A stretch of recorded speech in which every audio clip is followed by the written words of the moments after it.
Okay, welcome to episode 5 of the Liverpool Stories Podcast with me, Dale Roberts. In an episode gone by, we've spoken about the place where it all began. In fact, I started off with the Cavern Club, which is the place where the title came from, the place where it all began.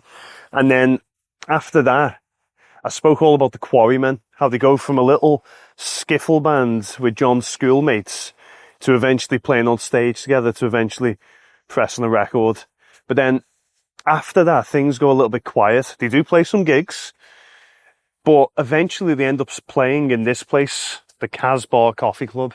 John Lennon actually got a job working in a water treatment factory, and he only worked there for like 6 weeks, but it was enough money to save up to buy a guitar to keep the band going. But they start playing here, the Casbah Coffee Club. Mona Best is the person who founds. She creates the Casbah Coffee Club, and she's the mother of the Merseybeat. But we're here because I'm going to chat to Mona Best's grandson, Roag Best. Not only is his grandmother, Mona Best, the mother of the Merseybeat, but his grandfather, Neil Aspinal, was basically the CEO of Apple's. He was the only person who was there for the entire story of the Beatles from beginning to end, you know. And his dad is Roag Best. His brother, Roag Best's brother, is Pete Best, who was the original drummer of the Beatles. So I'm chatting to Roag Best Jr., who runs tours of the Casbah Coffee Club.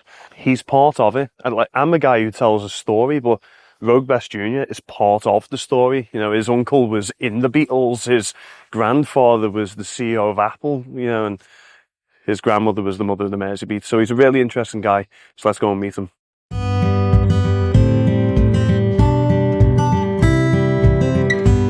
This place, first rock and roll club in the northwest of England. First rock and roll club in Liverpool. Yeah. And I was just saying in the little introduction there about Mona Best. Now, before we even go into the place, the story of how she acquired this place is, for me, one of the most magic stories that can be told. Oh, the yeah. Story of the Beatles.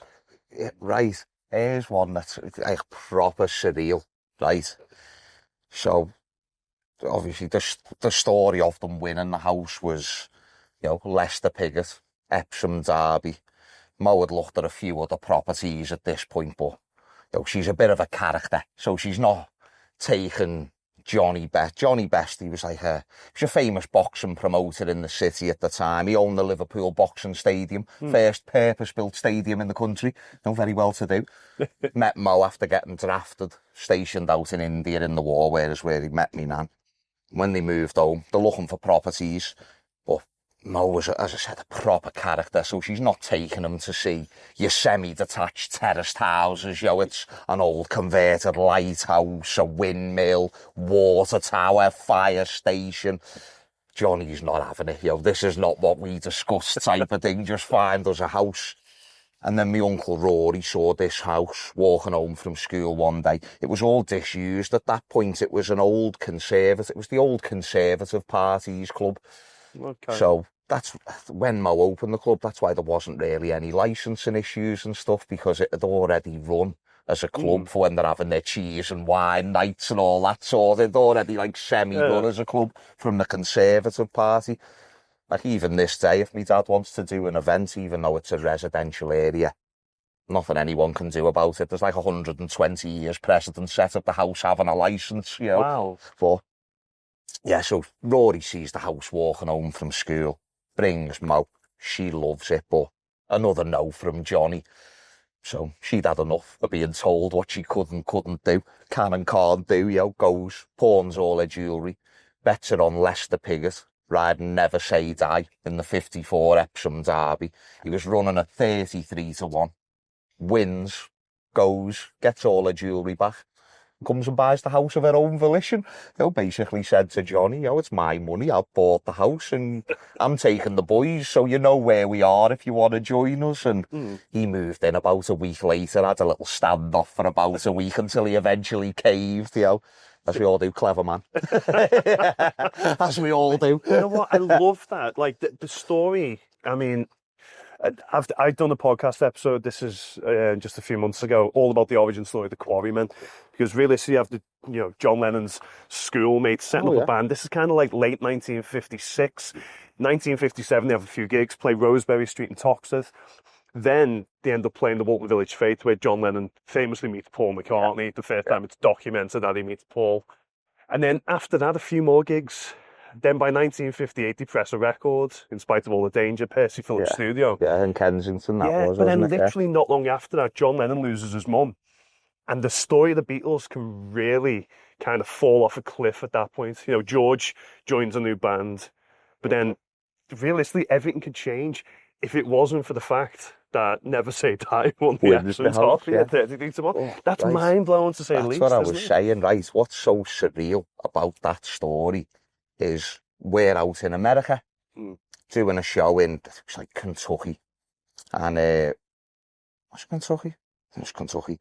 Anyway, like wherever there's always like friends, or we've got family out in America as well. So there might be family members or different friends you've met touring over the years and stuff, and they'll come hang out backstage and have a bevy and a catch up.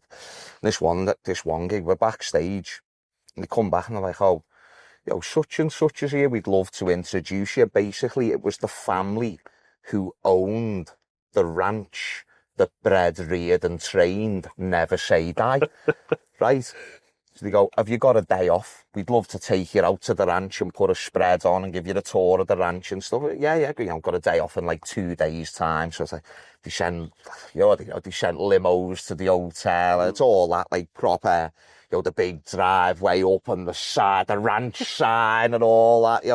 The ranch is called Hamburg Place, right? So straight away we're going, that's where my dad's going.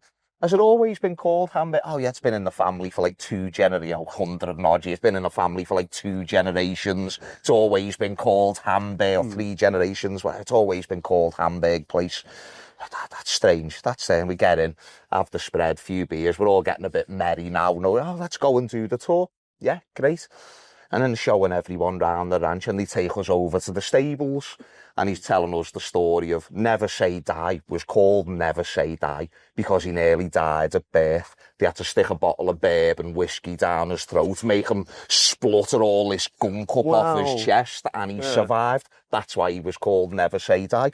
But while they're telling us this story, Phil Melia used to be the lead guitarist in the band at the time. So Phil's nudging me. I said, what? He goes, look at the stable number.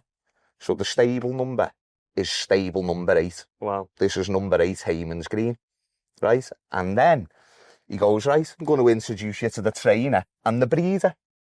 Yeah, great. They're old boys now, know what I mean? Like, they're still on site because they're like training up all the new ranch hands. Got the knowledge, but haven't got the body for it anymore. They're old boys now, know what I mean? But they're training up the young guns. Anyway, brings them over. This is the trainer. This is the breeder. This is John. And this is Paul. No word. I get goosebumps when I tell the story. So John and Paul, a Hamburg Place, bred, reared and trained the horse that won number 8 Hayman's Green from stable number 8, which started the Beatles with John and Paul and sent them off to Hamburg. Wow.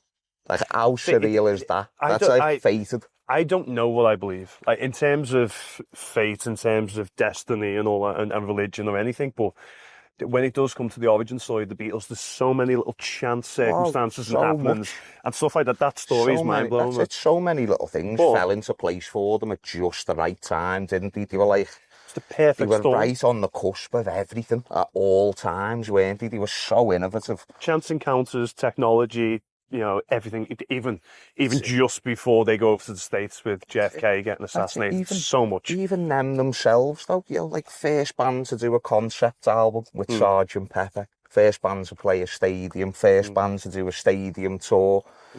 Essentially the birth of MTV, weren't they? Very first worldwide musical broadcast was the Beatles, All You Need Is Love. That's the start of MTV, music television. They started that. 60 years later, got to be the first band to finish a song using AI from dead bandmates. 60 years later, you're still doing firsts. Like, it's crazy how innovative they are. They changed the world, and this was one of the places that they changed it from. Oh, yeah. It's amazing. Mate, can you show us around? Can we go in? Of course, Let's have a little look. Yeah, do mind your heads coming in. It's low. The Casbah kiss is not the memento you want. Not as nice as it sounds. Wow. Yeah, so, this was sort of the original entranceway. This became the entrance after about a month and a half. There was another entrance in the courtyard in the middle of the house. And then as the clubs, well, sort of as the Beatles sort of exploded and the club's popularity, well, even before the Beatles, actually, it was sort of the Quarrymen, Rory Storm and the Hurricanes with Ringo on drums, and Derry and the Seniors, Howie Casey on saxophone goes on to playing Wings for Paul. They were sort of like the three main bands that took the club, and then as it expanded and the popularity grew, they knocked down this half of this wall to create the countertop and sort of open the entrance and cloakrooms up. So even though the entrance was somewhere else for about a month and a half for the majority of the club's running time, this was the main entrance. Okay. Mona Best opens it. Open the night, how many people? Talking, there was close to 1,200 people opening night. To get it. Oh, yeah. There was close to 1,200 people. And when she, because bear in mind, as we said, this was the city's first rock and roll club, so word of mouth spreads. And people came from everywhere. The gardens, a sea of people, the drives full, the queues going up the street and curtailing to the village. But she was very shrewd, Mo, so when she saw all these people, that's the moment she decided it was a members-only club. So it was only on opening night it became a members club. So yeah, you've got to pay twice now, membership and entrance fee. Yeah. Wow. So Mona Best is a lady, so what you've told us so far, she was a gambler. She took a massive chance. Mo. She was shrewd as well. Oh, yeah. Where was she from again? She was born in Delhi. Well, family were Irish, but they were a military family. They'd been stationed out there through both wars, the first and second. So she was born in Delhi in 1924, Mo. But obviously, because it was a military base, and so it was still classed as a British citizen, not an Indian citizen, per se. Even Pete and Rory. My dad was the only one of the three brothers who was born in the UK. Pete was Madras, Rory was Bombay, which is Mumbai now. Wow. Yeah. Okay. So she moved to Liverpool. Is that when she got with... what's his name? No, she met Johnny in the war. Met Johnny. Yeah, okay. Johnny got drafted and stationed out in India. Johnny, he was basically put in charge of training the Gurkha regiment out in India. He was an undefeated, obviously back home he was a boxing promoter, but in the army he was an undefeated boxing champion. Never lost. Yeah. Wow. And obviously this is, because you're in sports, they don't ever make you go and fight on the front lines. You're going around different military bases and fighting their champions for entertainment of the troops and stuff. Yeah. But he was in charge of training the Gurkhas, which were like, they were like the kick-ass regiments of the Indian Army, where they were like our version of the Green Berets, the Gurkhas, weren't they? So he's a tough fella, and then he gets with Mona, who, of course, she hated being called Mona. It was wasn't it? It was Mo. He couldn't call her mum, nan, auntie, grandma, not Mo. It had to be Mo. So he gets with it, and she, by everything I've ever read about Mo, she's tougher than him. Oh, she was a firecracker, Mo. She was so far ahead of her time. She was unbelievable. Yeah, she'd done all sorts. Rode the wall of death on motorcycles and running up the back of that, swam with sharks back when you did it without the cage. And her older brothers used to take her down the Navy shipyards, hold bets off the other sailors, because they were in the Navy themselves. But they'd hold bets off the other sailors, and they'd all bet on how high Mo was going to climb up a ship before she dove off, and cleaned up a few weeks doing that before the admirals put a stop to it. But yeah, she was a firecracker, Mo. She loved the gambling. She would do anything for a bet. She'd run up the back of alligators out in India for bets on a regular occurrence. She'd do anything for a bet. Loved the gambling. Loved horse racing. It's like stories of my dad growing up when he was a kid. And like my dad's mates would come and sag school in the house. But Mo would make me dad go to school. So all his mates would be sagging school in the house, and Mo would make me dad go to school, and he'd be going, Why have I got to go to school? She'd be going, well, they're not my son. They're not my kids. My kids going to school. Know what I mean? But then, obviously, they'd all be sagging school in the house, so she'd be giving them little 50p's and sending them round the bookies to put bets on the horses for her and that while they're sagging school in the house. Wow. So, in terms of the origin story of the Beatles, yeah, or the Quarrymen at this point, she has the opening night of the Casbah. When was it?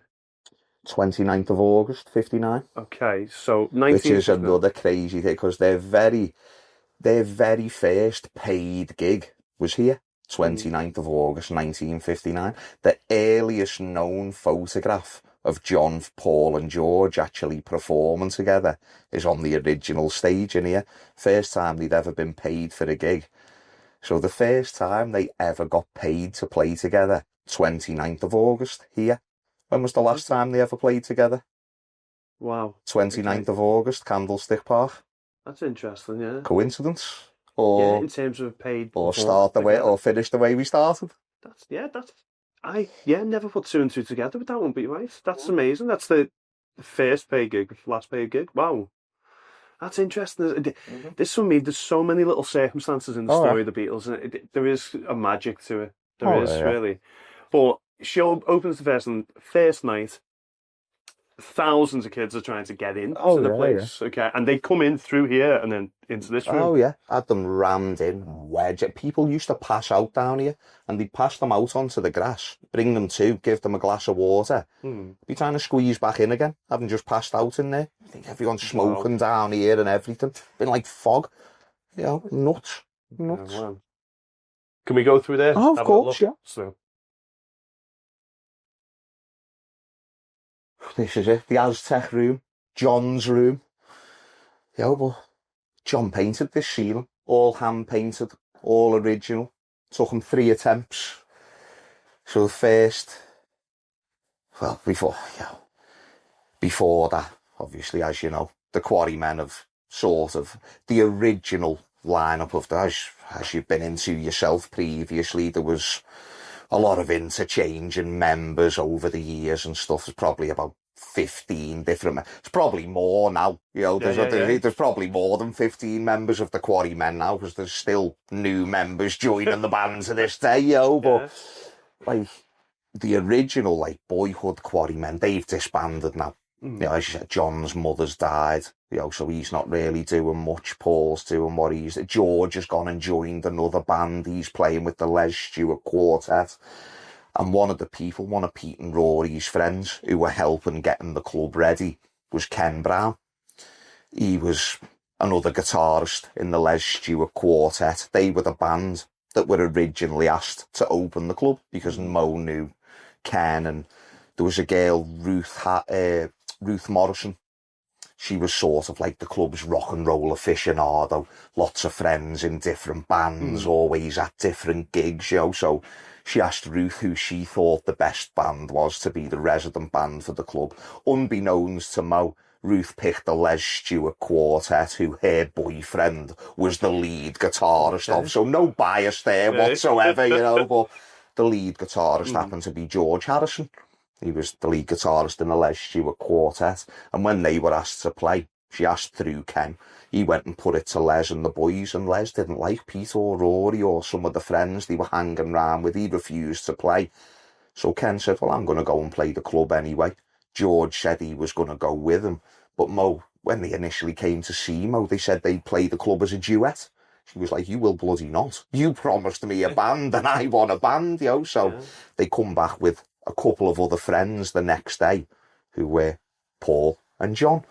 And, you know, what music are you going to play? And Ken, bear in mind, they're a skiffle band at this. They did an odd rock number, you know, a bit of a jazzy rock number here and there, but they weren't a rock band at this point. They were a skiffle group, you know. And Ken, he'd been working on the club for weeks, so he's listening to Mo's records while the work's going on and all. He's going, lads, this is what you need to tell her. So when she's saying, like, well, you know, what music are you going to play? And they go, oh, well, you know, Elvis and, you know, Buddy Holly, Gene Vincent, all the American rock and roll, you know. And she's, boys, you're reading me mind. Great, you've got the gig, you know. That sort of... You know, Imagine if Mo was into a different type of music. Yeah. Would they be a blues band? Would they be a jazz? They just told her what they wanted to hear to get the gig. We'll do them songs, yeah, no worries. They could have, if Mo was into a different type of music, they could have been a blues band. Yeah. It's crazy, isn't it? So they're basically blagging it head. Yeah, we play that type of music. No one really played that type of music at this point. It was only just starting to bleed over from the States, and yeah, so anyway, she asks what the band's going to be called, and that's, John's. I used to have a band when I was younger, and we're not together anymore, so we'll just use my old band name, the Quarrymen, which is when people talk about the Quarrymen, the band who became the Beatles, they're not talking about the Walton Hall, Quarrybank School, Village Fate Quarrymen, because otherwise Colin Hatton and some of the others would be Beatles, wouldn't they? They're talking about the lineup of the Quarrymen, who were the Casbah's house band, went on to become the Beatles, John, Paul and George. Yeah. They were, with Ken Brown, but Ken Brown went on and had a #1 hit himself separately with Apple Blossom Time. Okay. Yeah, the whole house band, they were doing, #1 hits left, right and centre, we're knocking them out in here, you know what I mean, pop capital of culture, right here. So this is the amazing thing with the story of the Quarrymen, because I say it in a previous episode, I was doing a tour a little while ago, and Colin Hanton was on Penny Lane, so he's passing by, and we're like, let's get Colin on the bus. This is your first big blunder, this, isn't it? Yeah. Mistake, mate, double, just get two in one, know what I mean? Yeah. You know him too well. Go big or go home. I was like, I got him on the bus, and this is a full bus of people, and I was just being stupid, and I was like, guys, this is Colin. He was in the Beatles. That was the first mistake. And then I was like, he was there on the day when John first met Paul, and he took the mic off me. He was like, I wasn't there, I was having my lunch, and I wasn't in the Beatles. I was in the Quarrymen, and I still am. And he corrected me twice in front of everyone. Flattened me, because, you can get corrected by a tourist. Most people of the time, are now second guessing everything else you've said on the tour. When you've just been corrected by a Beatle, it's like, But for me, that really did. I remember going away afterwards and going, well, it kind of was. He was in the anthology album. In my own mind at that point, one, I asked the question, does it even matter? And in the grand scheme of things, maybe it's not the biggest thing in the world. But the second thing is, for me, who's the person who tells the story, it does matter. That little detail matters. Beatles fans are like no other fans in the world. Like, it does matter. It's got to be factually correct, hasn't it? Because they will know. They will, they're so, Beatle fans, they're so meticulous. There is no other fan like a Beatle fan. They're so meticulous. They know. There's probably as you go, obviously, the early stuff, I know inside out, it's family history for me, but as you go into the later years, there's Beatle fans who'll know 10 times, they'll know the date they played there and how long they played for and what was on the set list, and you're just like, wow. Well, this is also one of the things, the story of the Beatles, finding the objective truth with it is quite tricky. Lots of it is subjective, because this is teenage lads thinking back, remembering old memories. Trying to remember stuff from 60 years ago. The photos, the documents. Your big memories stick out there always with you, aren't you? Your big core memories, but you start asking them dates and times and stuff. It's like, it was 60 years ago. Paul McCartney's It's like trying to ask someone what they had for the dinner when they were 15. You know what I mean? But going back to that one, of course, get asked to play for the Les Stewart Quartet.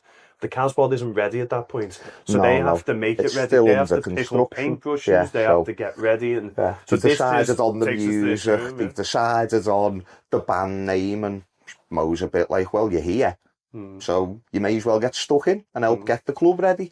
And this is the room that John was given to finish. He had 3 attempts painting this ceiling, and his first, it was like the 3-toed, pot-bellied, scrawny-legged figures you see in his doodles, drawings, lithographs. Mo hated them, thought they were hideous. The figures are not staying on the ceiling, John, and he's, okay, So attempt number 2, he painted it green, like a green gloss. Irish family, very superstitious woman, Mo. She'd have no green indoors. It's bad luck. Don't know what possessed you.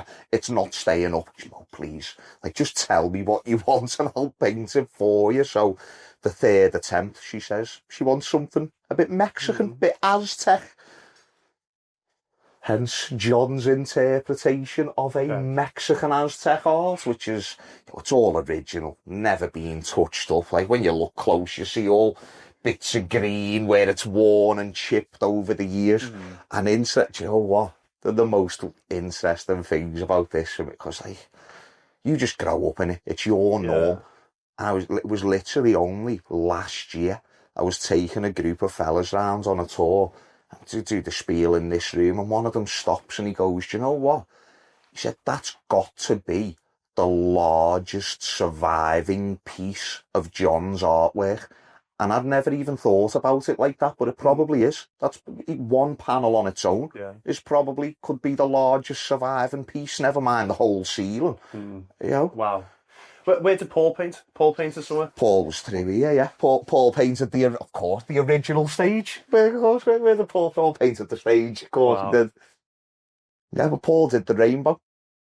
The rainbow above the stage, which obviously, they used the same rainbow on the Magical Mystery Tour. He still tours to this day with a piano with the rainbow on it, the magic piano, but there's the original. There is the OG Paul's rainbow, yeah. So when they first play, this is, as I say, 1959. 29th of August. That was the shot we were talking about before, the earliest known photograph of John, Paul and George performing together. That was in that little cubby, opening night. It's incredible to think he squeezed into this little area. It really, with so many people as well. Yeah. But there's no drummer at this point. Yeah. You know, it's just 4 teenage boys on guitars. They only had one mic and one amp between them. 4 boys in there with a couple of guitars, you know. Start trying to add up drum kits and amps and mic stands and stuff. It's a different story, isn't it? That's right. They play at that point in 59, what, about 6 or 7 gigs at that particular moment? No, they played. Because they must have been, you're talking 7 days a week for about a month at this point. So before they disbanded again, like the final disbanding of, say the final disbanding of the Quarrymen. Obviously the other members reformed years later and started, but at this point the final disbanding of the Quarrymen was about a month and a half into playing the club. Okay. Wow, so you're talking what, 7 days a week for 30, 40 days? Wow. Yeah. So at that point, though, when they actually disbanded, it's because of the dispute with pay, wasn't it? Dispute over wages, yeah. So basically, a couple of weeks in, about 2-3 weeks in, the club's doing well. Mo hired the local newspaper. At the time, obviously the local newspaper's the Echo now. At the time, it was the West Derby Reporter. That's a copy of the paper there. They spelt the name of the club wrong with a K and stuff. But Mo actually commissioned this. She commissioned the local newspaper to do a story on the club. And that was the first time that they had ever been in a newspaper. Ever. First time in the newspaper down here. You know, it's the shot off the front page there, them playing under the rainbow and stuff. But playing for a few, so they're starting to get a little bit of fame now, you know. This is, you know, they're the resident band at the only rock club. People know who they are. They've been in the newspaper and stuff. You know, they're starting to get a little bit of fame. And Ken can't play one night. A couple of weeks after the newspaper, Ken falls ill, stomachache or whatever, you know, at the Wildies. But I can't play. You know, terrible stomach bug. Mo, you didn't get away with anything with Mo. Mo's having none of it. You know, so you might not be able to play, but you're still working. Get some hot water bottle up the jumper, sit some on a chair. You can take the entrance money. And then at the end of the night, the dispute over the wages basically became because John, Paul and George were saying, no, like, the way it works is the band gets paid a fee and Ken hasn't played tonight, so the rest of the band get the money to split. And Mo's stance was, well, no, you're all friends. And he stayed in work and he put the shift in and helped out where, you know, he should get his cut of the wages. He hasn't gone home. I know he hasn't played, but he stayed in work with you. He should get his cut. Dispute over that, and they come to a head with them basically saying, if you don't pay us, we'll leave and never come back.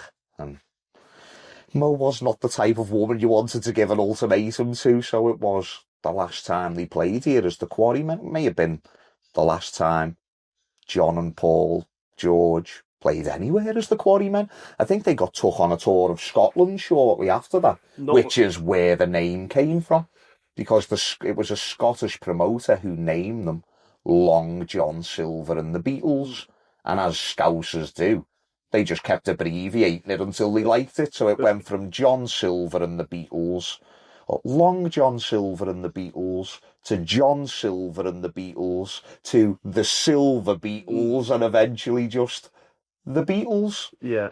That's me. To my knowledge, after that, so after the Casbah, after they stopped playing, you then not long afterwards have that stint in Scotland, don't you? Yeah. And then not long after that, they're off to Hamburg. And they go off to Hamburg. They really, and of course, John does that famous quote of he was born in Liverpool but was raised in Hamburg. Born in Liverpool, made in the Royal Navy, made in Hamburg. But by the time they come back from Hamburg as a much better and polished band, they start playing again back in Liverpool. Talking what you're playing between 8 and 10 hours a day, every single day for months on end. Most of the other bands at the time, as we said, the skiffle groups, they're still using washboards and congs and, an old brush pole with a string on it as a bass guitar and stuff. Like, these are coming back with they must have been, it was a hobby for a lot of people where they had now made it. They must have been so tight. They must have just, the other bands, that they couldn't have touched them. Absolutely. They must have been so tight coming back from Hamburg, so well rehearsed, being able to banter with the crowds. I mean, you're entertaining sailors and prostitutes for months, aren't you? Entertaining the local teenagers is an easy gig now. Exactly. That's one of the big things I get from John in Hamburg is, of course, trying to entertain as many people as possible, but they also don't really understand them. So he can kind of get away with anything on stage. He was already at that point where he was risky. You know that from the Rosebery gig. Yeah. You know that even from Walton Village. He's running around with toilet seats on his head on stage and everything. Yeah, wild, exactly. He's taken that to its last possible extent. But when they come back from Hamburg and they're completely different weights, they're soaked wet thin, and Mona employs them again, but this time she employs them as the Beatles, doesn't she? Yeah, well, it was a few months after. Okay. Because they all came back in bits and pieces, didn't they? All this is common knowledge, isn't it? George is found out underage and gets deported, and Uncle Pete and Paul get arrested for trying to burn down the Bambino cinema with condoms, get deported. Stu's falling in love with Astrid. He's not coming home. He's going to do Christmas out in Germany, and John's being John. He's sitting around smoking and writing #1 hits. Well, he stayed out there for a while, gigging with Tony Sheridan, didn't he? But gets bored, not the same without his friends, and comes back. But yeah, it was a couple of months before they got back together, because I said Johnny's just being John, sitting around smoking, writing #1 hit singles like we all do in our spare time. Paul was working on a fruit and vegetable cart. George is an apprentice electrician. Stu's still in Germany, and Pete's working here on the bar. They were all just working normal jobs. It was Pete who went to Mo and was a bit like, we got really, really good out in Hamburg. If we can get the band back together, can we have a spot in the club? Of course you can, son. Get your band back together, play Saturday night. And that's when they reformed again. Yeah. Wow. And so when they reformed, what's happened to the Casbah at that point? The Casbah's still running as a club. It's still run as a club, but has it expanded, or is it more just a case of you found new space? Because they don't play this stage when they come back from Hamburg, do they? The club, it's the club itself, couldn't expand per se, because where we are, West Derby Village, it's all conservation land. Yeah. So you're not allowed to build anything new on the land. What's here is what's here type of thing. So what they did was expanded through the house. So the first and ground floor both became part of the club, and the family are just living on the very top floor of the house now. The rest of it is just functioning as the club. But the other floors just had record players on their floors. There was no other bands upstairs, and had to bring your own records to play. I would not have you scratch ears, of course. Love that. But they don't play this stage, do they? They go No, through they've moved this through room. at that point. But they disbanded. The reason that room became the band's room, as I said, when they disband as the Quarrymen for the final time over the wage dispute, Mo then, she's lost their house band. So now she can bring other bands in. But other bands had already been approaching because it's the only rock and roll club in the city. There is nowhere else for them to play. Yeah. But she's saying, I can't book you. I've got a resident band. They play 7 nights a week. I'll take your details. So she's amassed like a little black book diary thing of like all these rock bands. Just goes to her diary. Top of her list is Rory Storm and the Hurricanes with Ringo. But the problem is, they are a proper band. These aren't 4 teenage boys with one mic and one amp and a couple of guitars. Like, Ringo's drum kit takes up the stage on its own, and then they've got amps and mic stands. They're taking up this whole area where the benches are. Of course, the crowd love it. It's a proper band. The music, Rory Storm and the Hurricanes, probably the biggest band in the city before the Beatles took over, and this is a proper band. The music quality is so much better, but Mo's pulling her hair out. You're supposed to be in here, boys. That's the stage. This is profit. I'll squeeze more people in here. So she tried again the following. So they played for a week as the sort of house band for that week. And then she tried the next week. She tried Derry and the Seniors, which had Howie Casey on saxophone. He went on to play in Wings for Paul, but it's the same again. Drum kit, amps, mic stands. They've got a saxophone player as well. And the crowds are loving it. She's like, this isn't working for me. And that's when she closed the club for 1 week and she knocked through that room to become the new band room.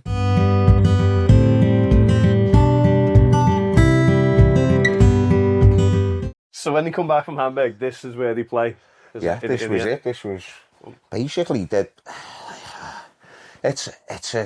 it's a weird. The Jacaranda try and lay the claim to the first time they ever performed in the city was there, but it wasn't. It was just a rehearsal. That's it's like saying anybody who ever thought they saw the Beatles for the first time in their town, city, country, whatever.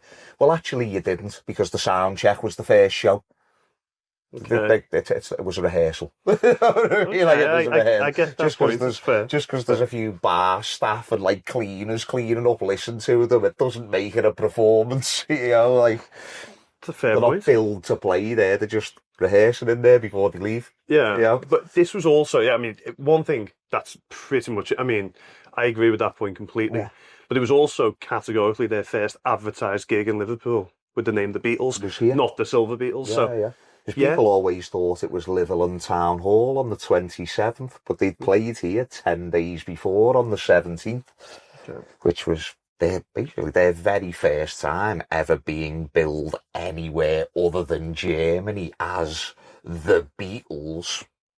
Was here 17th of December 1960 on this very stage. That's great. And the crowd is not happy to see them because they were billed as a German band. Well, I was going to say that. Everyone thought that they were going to be a German band. It was fresh out of Hamburg. Very clever marketing from Mo. She'd done on the posters the fabulous Beatles direct from Hamburg, Germany. So everyone assumed it was a German band.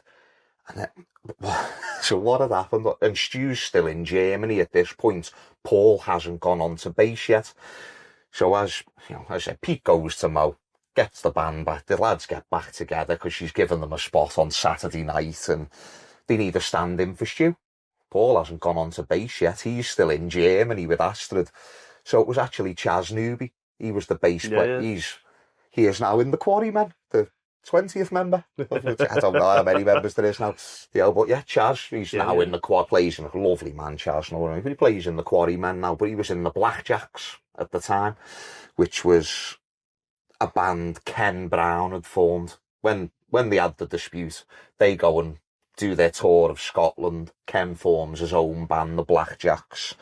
And then, as I said, Ken went on and had a #1 hit as a solo artist anyway. But the bass player for the Blackjacks was Chaz Newby. They'd asked Chaz to stand in and cover Stu.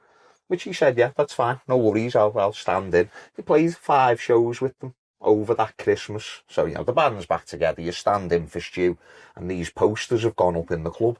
The fabulous Beatles, direct from Hamburg. Everyone's expecting this German band. In come John, Paul and George. And the whispers start. That's the Quarrymen. They're not German. And then Chaz comes in with the bass and whispers are all getting louder. But that's Chaz from the Blackjacks, and he's not German. And then our Pete comes downstairs, gets on the drums, and there's just uproar. That's Pete. He lives here. He's definitely not German. They're all over to Mo. We want our money back. Where's the German band? As I always say, very clever marketing from Mo at the time. She's saying, well, my posters never said that they were a German group. What they say is that they're direct from Hamburg, Germany, which they are, because they haven't played anywhere else. So go in and watch the band. So, their first time ever playing the UK, England, their hometown, as the Beatles, was here to a crowd that is not happy to see them because they want the German rock band, but they start playing and turn the frowns upside down. Well, that's right. They come back from Hamburg, completely different band in reality, because the amount they play in Hamburg. And then, it's not long after that, it's the image and the way they are and everything. People forget, like, all the other bands of this era, they're still trying to emulate the Shadows and Cliff Richard and stuff. This is like, neat comb-overs and well-groomed, the skinny suit and tie, a lot of plinky-plonk guitar and your little two-step choreographed dance routine. Like, this isn't the Beatles, they're Teddy Boy Quiffs, head to toe in leather, cowboy boots, dishevelled, jumping all over the stage, they're swearing, they're giving them proper gritty rock and roll. Like, no one had ever seen anything like it at this point. I suppose the closest thing to them at this point was Gene Vincent, because that's who they'd modelled themselves on. Gene Vincent, he was Gene Vincent and the Blue Caps. Gene Vincent and the Blue Caps. He was all in leather with blue flat caps. He was their favourite artist at the time. They met him out in Hamburg and stuff. They modelled themselves after Gene Vincent. So they went into all leather, and they had pink flat caps where they were leather with blue flat caps. They modelled themselves after Gene Vincent. It's amazing because they come back a different band. Not long after, as you say, they played Lidland Town Hall.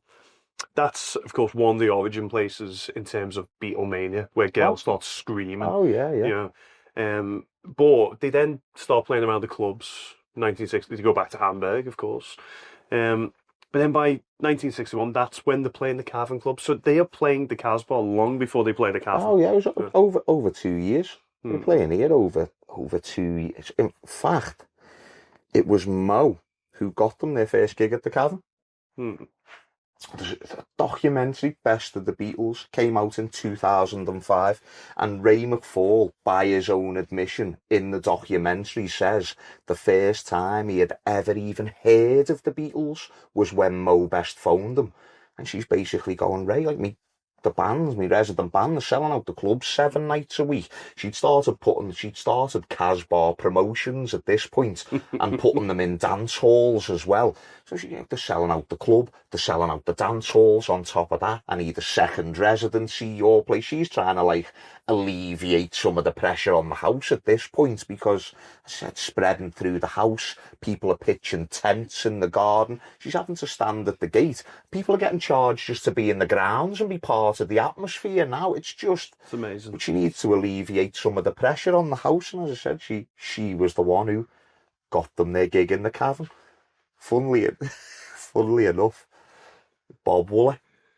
So when Mo, speaks to Ray, and he's, everything you're saying sounds great, but what type of music did he play? Because she conveniently left that part out. The Cavern's a jazz club.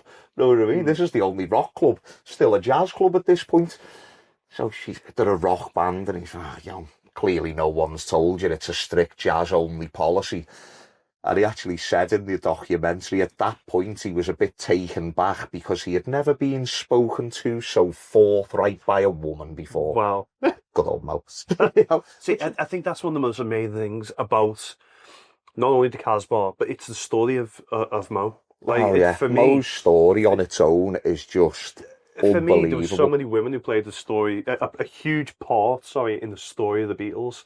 You know, be that one of the best, be that even Cynthia, John's first wife, Cynthia, she plays a part. Yoko Ono plays a giant part in the story. John's Aunt Mimi, like even Paul's mother Mary. That all these women play a huge part, Oh, yeah. a Well, there was huge one. foundational role. But I think all of them, in a weird way, kind of fade in comparison to Mo because she was such a powerful woman, and without her, we don't have not only the Beatles but the Merseybeat Sound. He was the mother of Mersey, because this is what people forget. Like, it wasn't just the Beatles. Everybody played here. Rory Storm and the Hurricanes, Screaming Lord Sutch and the Savages, the TTs, the Undertakers, the Merseybeat. Like, they all played here, and this is how she got dubbed the mother of Merseybeat, because these are teenage boys post-World War. The city's still derelict, half of it's still bombed buildings, even to this day. You walk around town, there's bombed out churches, and even to this day, it's still not fully restored, So this is like post-World War, within the first 10 years of the war finishing. Like, this is proper derelict. Like my grandparents grew up playing in bomb craters in the city and stuff, you know what I mean? Like, crazy, isn't it? I remember my nan saying, we used to have to use the soot out the chimney to brush our teeth, and like all this madness, like properly, like people were in proper poverty, like it's crazy. And then I've lost my train of thought where I was going with it now. I think rock and roll at that point gives everyone that hope. It's the Merseybeat for me. When I think about it, it's the optimism. It was the beat. It was the change. There's all that excitement. That's where I'm going. So these are post-World War teenage boys. Everyone's living in poverty. You need a new snare drum. Your guitar neck's snapped. Your amp's blown. You need a new amp. You're having to buy this stuff on layaway, but you're a teenage boy. So what do you need if you're buying stuff on layaway? An adult guarantor. Their parents won't guarantor it, because if you don't make the payment, they're now stuck with the payment, aren't they? So what they would do, they would come see Mo. She'd sign the guarantor for them, and then they would work it off playing in the club. Yeah. It wasn't just the beat, like the order, you need any, come see Mo, she'll sign your guarantor, you can earn your money playing it off in the club, get your new amp, you know what I mean, whatever. This is how she became known as the mother of Merseybeat, because it wasn't just them, it was like all of the bands at the time. You needed a leg up, come see Mo, she'll help you. So where does this end? Because of course you have them playing the Cavern. They go on to play the Cavern at least 270 times, 292 according to Bob Willer. Yeah. Of course, eventually they play on the Ed Sullivan Show to over 73 million people. Yeah. Of My course, granddad stood in on the dress rehearsal because George is sick. It's amazing. Yeah. By the way, we haven't said that, by the way. My granddad could not play a lick, by the way, you know what I mean? So if you actually look at like the pictures of the sound check and stuff, my granddad's just in George's suit with his guitar. It's not even plugged in. The guitar's not, there's no wire. The guitar's not even plugged in. My granddad's just standing there like, okay, I guess we're doing this. It's amazing. So this is kind of where it does come to its end in terms of the Casbah, doesn't it, at that particular moment in time? And your dad plays a part in that. And of course, your dad and your granddad, I should say, play a part in this story. Yeah, but the Casbah short, it was 63, but nothing to do with them going on tour around the world and stuff. It was just, Mo was heavily pregnant with my dad, and he was born in 64. You can't run a club full of 1,000 teenagers while you're heavily pregnant, which is the reason it shut. Nothing to do with like popularity waning or anything like that, but that was purely. Yeah. Okay. So this for me, when did the Beatles finally play the Casbah? Do we know? Oh, my dad didn't know the exact date. But they did play the closing night, played the opening night, played the closing night. The gig before leaving for Hamburg was always here. Return gig from Hamburg was always here. First time they ever played original material was in here. Yeah, this became like their own little personal club. So what do? You write a new song, you try it out in here, so everybody knows you. If it goes down great in here, it's in the set. If it bombs in here, scrap that, we'll try something else. And then you go out gigging with it. Yeah. I love that. My favourite memory, by the way, of this room was Beatle Week 2018, if I remember right. And it's my only experience of the Casbah as a club. And I came in, the whole place was packed. There was hundreds of people for Beatle Week. Pete was outside signing autographs on the yard. It was great. And I came in here and I was stood slap bang in the middle of the room with Frida Kelly stood next to me, who was the press secretary of Beatles. She was Brian Epstein's secretary.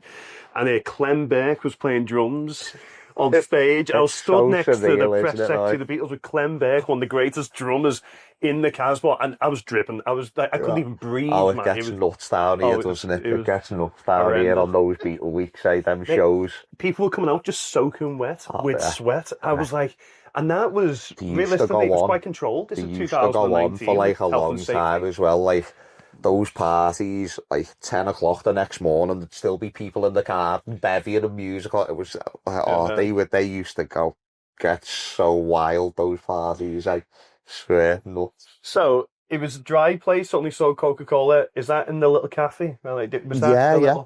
Can we see that little room? Would that be okay? Of course.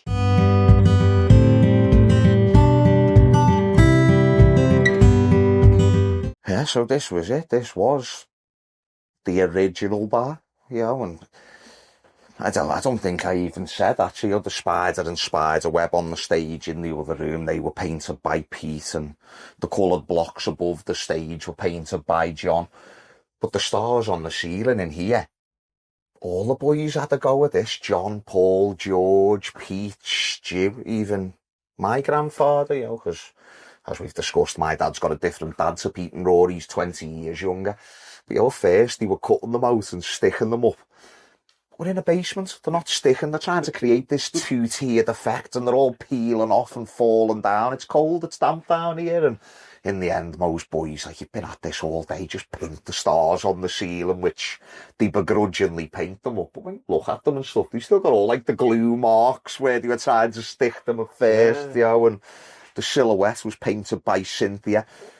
And Cynthia Powell, the then Cynthia Powell, going on to be Cynthia Lennon. Cynthia Powell at that point. Well, the way that had come about, all the posters were always just handmade, for the club by friends and family. Usually just a scrap of paper, back of an old movie poster or something. I said, post-World War. Just using what they've got lying around the house.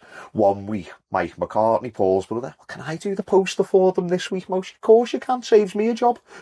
So Paul's brother, he gets this photograph of John.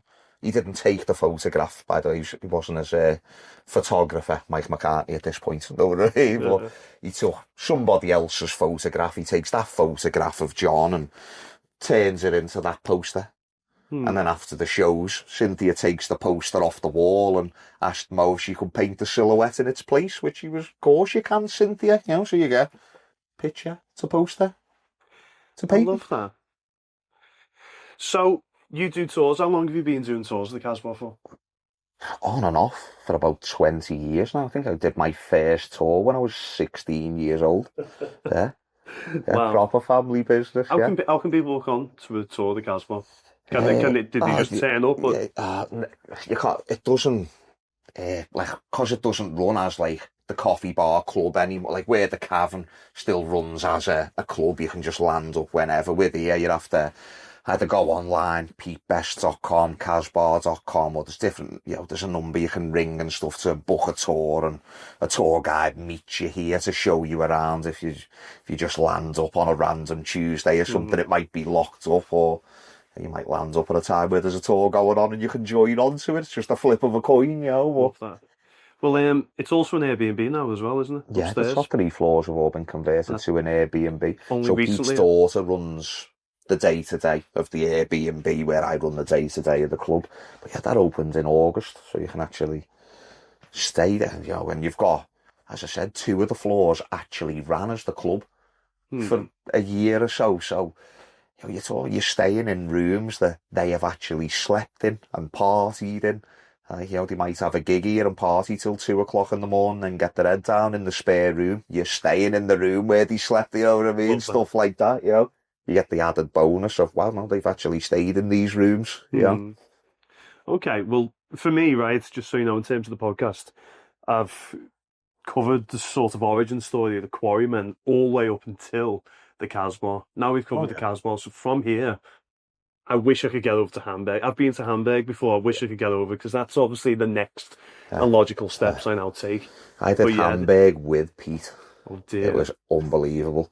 Unbelievable. You know, it was in the top 10 and stuff. I walked up to I remember we're walking from the top 10 club to the Indra. He's going to come and show you.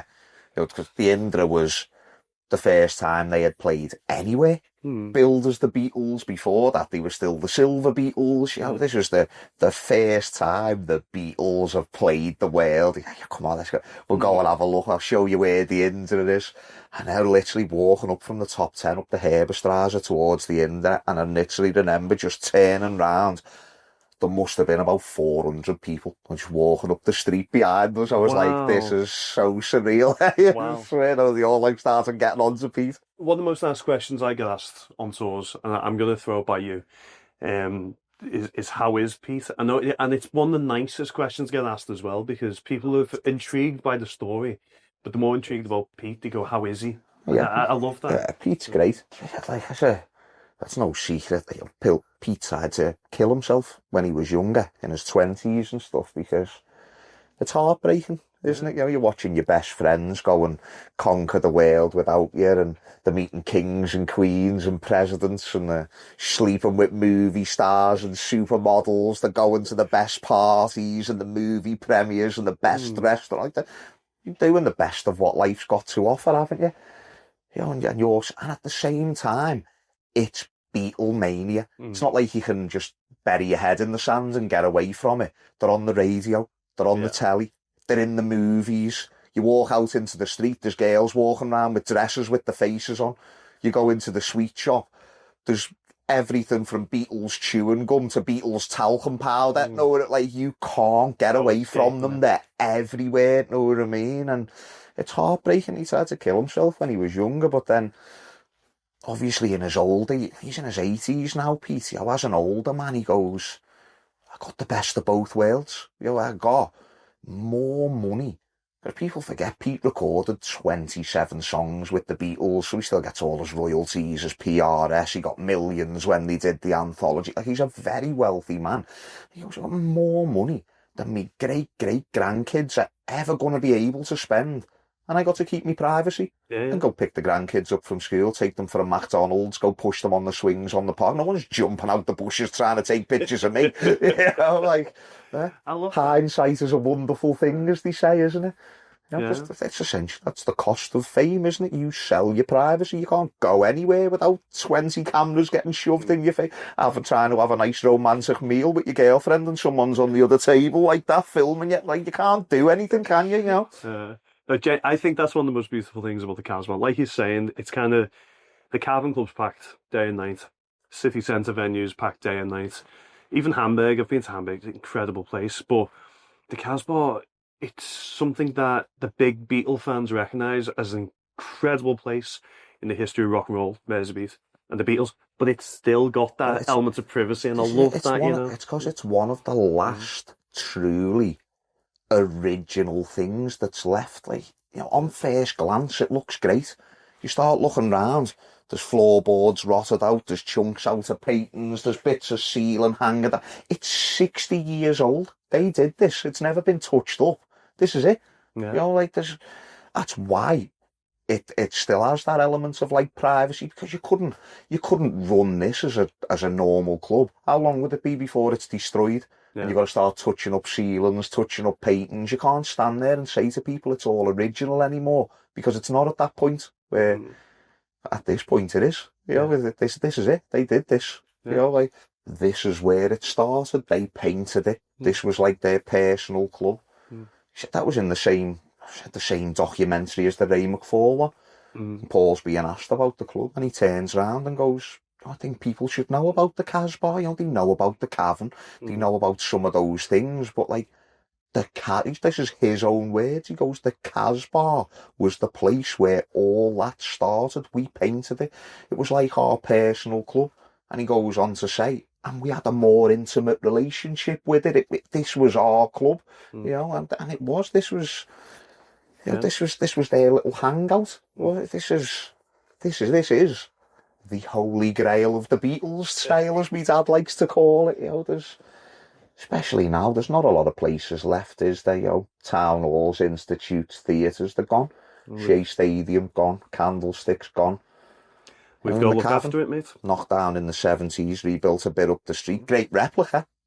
Beatles have never played on that stage in that cavern. Paul's played there, Zach Ringo's son, Julian Johnson, but like, the Beatles have never played on that stage in that cavern. Like, there's genuinely not a lot of places left nowadays that can just say, well, this is it, this is how it was, and they played here. You can't even blame hindsight at this point, can you? For like when they're knocking buildings down and stuff, it's like, it's a heritage site. I mean, it's crazy. Roag, it's been a pleasure, mate. Thank you very much. Pleasure. Appreciate it, mate. Thank you.